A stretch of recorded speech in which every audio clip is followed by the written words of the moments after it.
Rani kang sam asan ing sam sin tumun nang kwa nang thaglong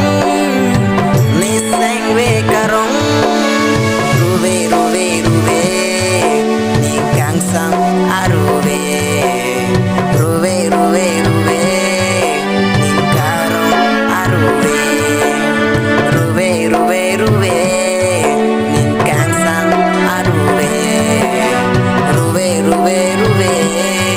ni karong aruve Rani kang sam ason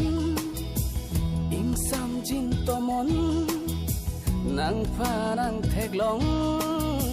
nei sing ve karong sining ing ting thir asonon ruve nang jang pobon ruve nang jang pobon ruve nang jang pobon ruve nang jang pobon ruve ruve